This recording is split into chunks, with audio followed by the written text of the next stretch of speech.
Hello and welcome to the 2017 African Regional Conference in Abidjan, Côte d'Ivoire. I'm joined now by Chris Hamilton, who's the Chief Executive of BankservAfrica. Chris, welcome back to the View From series. Thank you, James. Now, during this year's ARC, you're hosting a National Payment Systems workshop. What are you hoping to get out of this? So this is based on only a year's study of Africa, which is barely scraping the surface, of course. But what BankservAfrica does in South Africa is it does the plumbing for the economy. It provides switching for a lot of different types of payments and links a lot of different bits and pieces and participants together. My observation as I go around, particularly our Southern African region, is that that job needs to be done for each jurisdiction, each currency, if you will, but there isn't always a good sort of strong overview of how that fits together. It would be great, and there's a lot of people trying to work on that right now. There's probably more payment system development going on in Africa than anywhere else in the world right now, because you've got 40+ countries and they're all thinking about how they use payments to help develop the economy. So having a conversation about that, having a dialogue amongst the different jurisdictions about how do you go about doing national payment system development, how do you get the plumbing right, seems like a good idea, and we can all learn from each other. So we'd like to start that conversation tomorrow. Now, it's an important point there, getting the plumbing right to meet the demands of the economy of the future. That's kind of crucial. So are people having the right discussions around this in terms of looking ahead at the challenges linked to Africa's economic growth? My sense of it is, and I speak with all of a year's experience, and I'm so conscious that means I'm nowhere near an expert, but my sense of it is that there's so many different things going on at the moment. It's easy to get confused and not work out what's material and what's not material. And you've got a lot of vendors walking around the continent and wanting to sell their software, which is used for payments infrastructure. There's nothing wrong with that as an endeavour, and those bits of software are going to be important for economic development. And yet, it's so much more than a piece of software. There's a whole lot of complexity on top of that isn't particularly technological. Rule books, business relationships, business expertise within the bank so that they can connect to new payments infrastructure.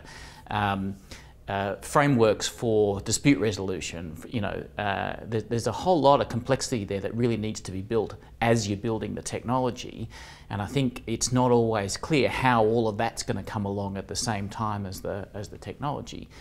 And this stuff does actually have a material effect on the evolution of the economy. It's not that payment systems it's not that payment systems make economies grow, it's just that if you don't have reasonable plumbing, they're not going to grow. So it's an enabler rather than a driver. And so you've argued here that really it's crucial to take a holistic view of payment systems development rather than looking at more of a patchwork type setup. So is this playing out now, you think, this holistic kind of approach? Yeah, so there's two reasons why I think that's a worthwhile way of attacking it. The first one is that there's a bit of I think of it as kind of like an airline culture. Every country's got to have an airline, whether it makes economic sense or not. Now, there's a little bit of that goes on with payments as well. Got to have a card system, got to have an electronic payment system, without perhaps necessarily thinking about what the best thing for that economy is at the moment. So it'd be good to have a dialogue about when economies need different aspects of the plumbing in order to go to the next stage of development. That's the first thing. The second thing is we've got a lot of new technology to deal with here. We have people talking about real-time payments, which is a heavy source of investment all around the world right now. But then, more sort of out there, if you like, the possibilities of Bitcoin and blockchain type technologies. How does that fit into the picture? Now, I think there's a genuine opportunity for the new technologies to be used to, in a way, leapfrog the slower evolution that developed economies had to go through to get to where they are now, and to bring African economies forward in a way which cuts short that evolutionary life cycle. And the question is, how do we have the right dialogue to encourage that thinking? If we don't do that, we'll tend to build the legacy infrastructures which developed markets have now, because everyone understands that you can go and study it and come back and implement it.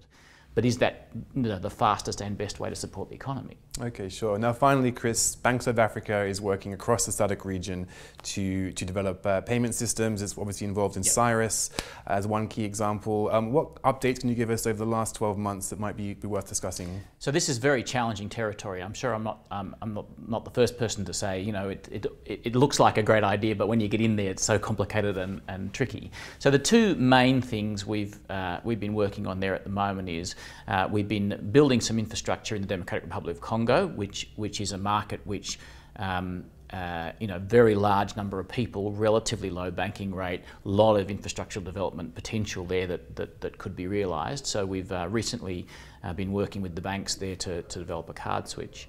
Is one of the things that's going on. The other thing which we're putting a bit of effort into is a thing called the Regional Clearinghouse, and this aligns with Cyrus, but it's like the low value part of the cross-border payments infrastructure.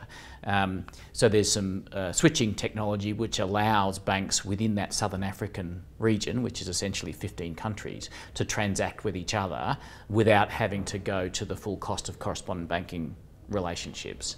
And in terms of potential, I think that's going to be enormously beneficial for the region, but the complexity of getting people onto it and getting real volume through the switch is proving to be a challenge. I think we have to look at this as a long-term investment. Sure, it's a long-term game, but there's lots at stake here, but interesting work. I look forward to seeing your payments workshop tomorrow. Thanks very much, James. Thanks, Chris.